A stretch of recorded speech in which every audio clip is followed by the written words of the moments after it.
श्री राधा वल्लभ श्री हरिवंश। आज हमारे श्रीमद् भागवत का 19वां पाठ है, जिसमें कि प्रथम स्कंद अभी चल रहा है। हम आपको बता दें कि डेली हम एक यूट्यूब वीडियो डेली एक पाठ की हम डालते हैं, जिसको आप फॉलो कर सकते हैं और श्रीमद् भागवत का अनमोल ज्ञान प्राप्त कर सकते हैं।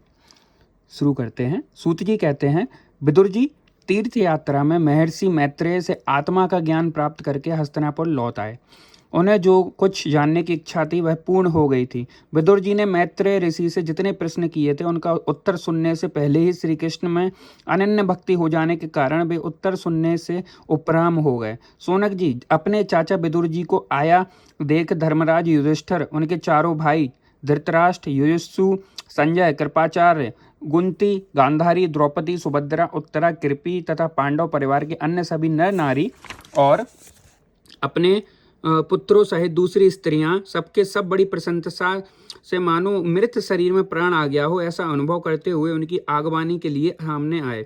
यथा योग्य आलिंगन और प्रणाम आदि के द्वारा सब उनसे मिले और विरह जनित उत्कंठा से कातर होकर सबने प्रेम से आंसू बहाए। युधिष्ठिर ने आसन पर बैठाकर उनका यथोचित सत्कार किया। जब वे भोजन एवं विश्राम करके सुखपूर्वक आसन पर बैठे थे, तब युधिष्ठिर ने विनय से झुककर सबके सामने ही उनसे कहा। युधिष्ठिर ने कहा, चाचा जी, वैसे पक्षी अपने अंडों को पंखों की छाया के नीचे रखकर उन्हें सेते और बढ़ाते हैं, वैसे ही आपने अत्यंत वात्सल्य से अपने कर कमलों की छत्र छाया में हम लोगों को पाला पोसा है। बार बार आपने हमें हमारी माता को विषदान और लाक्षागृह के दाह आदि विपत्तियों से बचाया है। क्या आप कभी हम लोगों को भी याद करते रहे हैं? आपने पृथ्वी पर विचरण करते समय किस वृत्ति से जीवन निर्वाह किया? आपने पृथ्वी तल पर किन किन तीर्थों और मुख्य क्षेत्रों का सेवन किया? प्रभु, आप जैसे भगवान के प्यारे भक्त स्वयं ही तीर्थ स्वरूप होते हैं। आप लोग अपने हृदय में विराजमान भगवान के द्वारा तीर्थों को भी महातीर्थ बनाते हुए विचरण करते हैं। चाचा जी, आप तीर्थ यात्रा करते हुए द्वारका का अवश्य ही गए होंगे। वहाँ हमारे सुहृद एवं भाई बंधु यादव लोग, जिनके एकमात्र आराध्य देव श्री कृष्ण हैं, अपनी नगरी में सुखी तो है ना? आपने यदि जाकर देखा नहीं होगा तो सुना तो अवश्य ही होगा। युधिष्ठिर के इस प्रकार पूछने पर विदुर जी ने तीर्थों और यदुवंशियों के संबंध में जो कुछ देखा, सुना और अनुभव किया था, सब क्रम से बतला दिया। केवल यदुवंश के विनाश की बात ही नहीं कही। करुण हृदय विदुर जी पांडवों को दुखी नहीं देख सकते थे, इसलिए उन्होंने यह अप्रिय एवं असह्य घटना पांडवों को नहीं सुनाई, क्योंकि वह तो स्वयं ही प्रकट होने वाली थी। पांडव विदुर जी का देवता के समान सेवा सत्कार करते थे। वे कुछ दिनों तक अपने बड़े भाई धृतराष्ट्र की कल्याण कामना से सब लोगों को प्रसन्न करते हुए सुखपूर्वक हस्तिनापुर में ही रहे। विदुर जी तो साक्षात धर्मराज थे। मांडव्य ऋषि के साप से ये 100 वर्ष के लिए शूद्र बन गए थे। इतने दिनों तक यमराज के पद पर अर्यमा थे और वही पापियों को उचित दंड देते थे। राज्य प्राप्त हो जाने पर अपने लोकपालों सरीखे भाइयों के साथ राजा युधिष्ठिर वंशधर परीक्षित को देखकर अपनी अतुल संपत्ति से आनंदित हो रहने लगे। इस प्रकार पांडव गृहस्थ के काम धंधों में रम गए और उन्हीं के पीछे एक प्रकार से यह बात भूल गए कि अनजान में ही हमारा जीवन मृत्यु की ओर जा रहा है। अब देखते ही देखते उनके सामने वह समय आ पहुंचा जिसे कोई टाल नहीं सकता। परंतु विदुर जी ने काल की गति जानकर अपने बड़े भाई धृतराष्ट्र से कहा, महाराज देखिए, अब बड़ा भयंकर समय आ गया है, झटपट यहाँ से निकल चलिए। हम सब लोगों के सिर पर वह सर्व समर्थ काल मंडराने लगा है, जिसके टालने का कभी ही कोई उपाय नहीं है। काल के वशीभूत होकर जीव का अपने प्रियतम प्राणों से भी बात की बात में वियोग हो जाता है। फिर धन जन आदि दूसरी वस्तुओं की तो बात ही क्या है। आपके चाचा ताऊ, भाई, सगे संबंधी और पुत्र सभी मारे गए।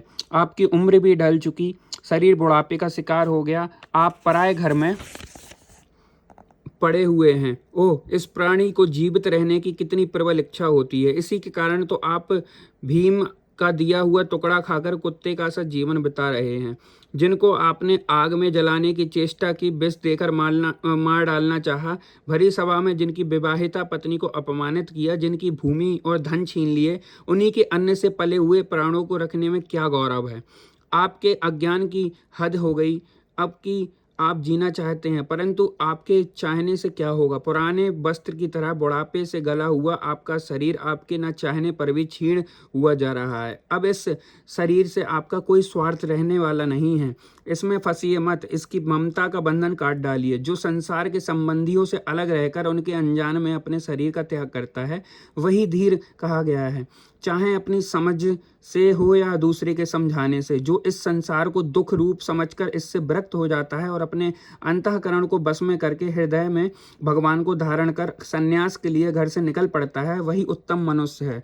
इसके आगे जो समय आने वाला है वह प्रायः मनुष्य के गुणों को घटाने वाला होगा। इसलिए आप अपने कुटुंबियों से छिपकर उत्तराखंड में चले जाइए।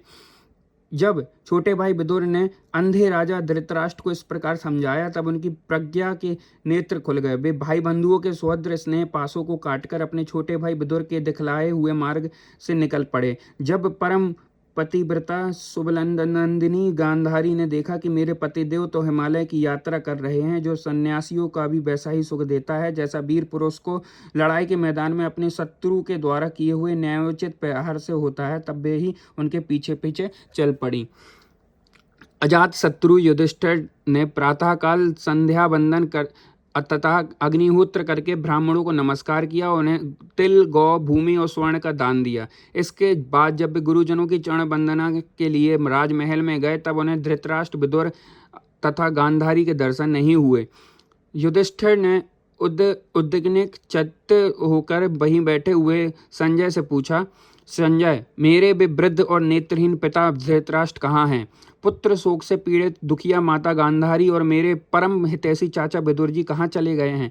ताऊजी अपने पुत्रों और बंधु बांधवों के मारे जाने से दुखी थे। मैं बड़ा मनबुद्धि हूँ, कहीं मुझसे किसी अपराध की आशंका करके वे माता गांधारी सहित गंगा जी में तो नहीं कूद पड़े?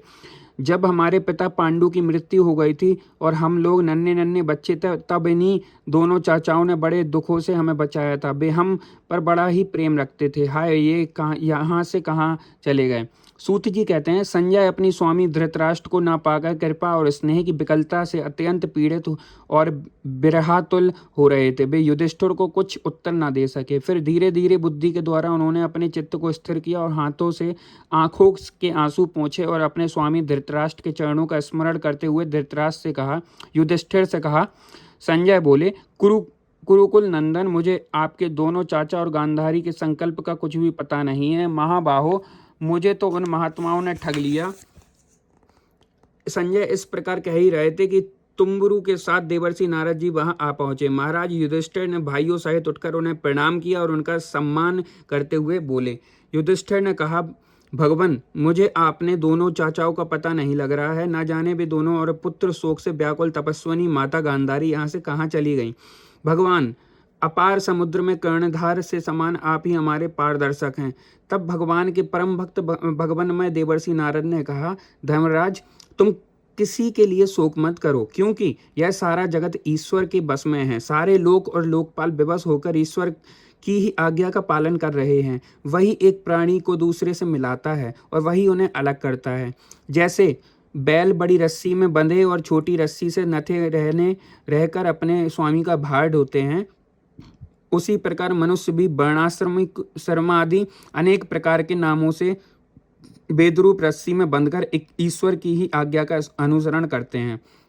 जैसे संसार में खिलाड़ी की इच्छा से ही खिलौनों का संयोग और वियोग होता है, वैसे ही भगवान की इच्छा से ही जीव रूप से नित्य मानो या देह रूप से अनित्य अथवा जड़ रूप से अनित्य और चेतन रूप से नित्य अथवा शुद्ध ब्रह्म स्वरूप से नित्य अनित्य कुछ भी ना मानो, फिर भी किसी भी अवस्था में मोहजन्य आसक्ति के अतिरिक्त वे शोक करने योग्य नहीं है। इसलिए धर्मराज, वे दीन दुखी चाचा और चाची असहाय अवस्था में मेरे बिना कैसे रहेंगे? इस अज्ञानजन्य मन की विकलता को छोड़ दो। यह पांच भौतिक शरीर काल, कर्म और गुणों के बस में है। अजगर के मोह में पड़े हुए पुरुष के समान यह पराधीन शरीर दूसरों की रक्षा ही क्या कर सकता है? हाथ वालों के बिना हाथ वाले, चार पैरों वाले पशुओं के बिना पैर वाले, तृणादि और अब उनमें भी बड़े जीवों के छोटे जीव आहार हैं। इस प्रकार एक जीव दूसरे जीव के जीवन का कारण हो रहा है। इन समस्त रूपों में जीवों के बाहर और भीतर वही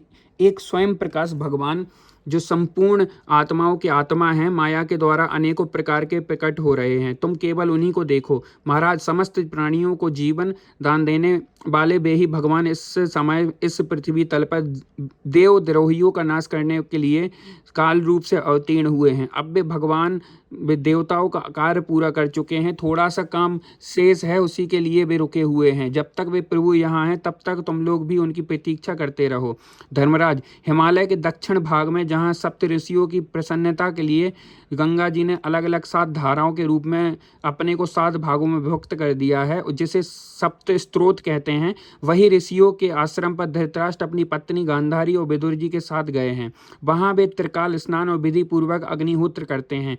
अब उनके चित्त में किसी प्रकार की कामना नहीं है। वे केवल जल पीकर शांत चित्त से निवास करते हैं। आसन जीतकर प्राणों को बस में करके उन्होंने अपनी छठों इंद्रियों को विषयों से लौटा लिया है। भगवान की धारणा से उनके तमोगुण, रजोगुण और सत्वगुण के मल नष्ट हो चुके हैं। उन्होंने अहंकार को बुद्धि के साथ जोड़कर उसे क्षेत्रज्ञ आत्मा में लीन करके उसे भी महाकाश में घटाकाश के समान सर्वाधिष्ठान ब्रह्मा में एक कर दिया है। उन्होंने अपनी समस्त इंद्रियों और मन को रोककर समस्त विषयों को बाहर से ही लौटा दिया है और माया के गुणों से होने वाले परिणामों को सर्वथा मिटा दिया है।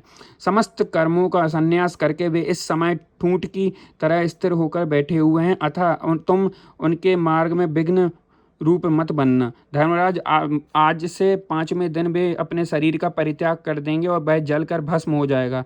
गारह इत्यादि अग्नियों के द्वारा पर्णकुटी के साथ अपने पति के मृत देह को जलते देखकर बाहर खड़ी हुई साध्वी गांधारी भी पति का अनुगमन करती हुई उसी आग में प्रवेश कर जाएंगी। धर्मराज विदुर जी अपने भाई का आश्चर्यमय मोक्ष देखकर, हर्षित और वियोग देखकर दुखित होते हुए वहां से तीर्थ सेवन के लिए चल जाएंगे। देवर्षि नारद यूं कहकर तुम्बुरु के साथ स्वर्ग को चले गए। धर्मराज युधिष्ठिर ने उनके उपदेशों को हृदय में धारण करके शोक को त्याग दिया। जय श्री कृष्ण।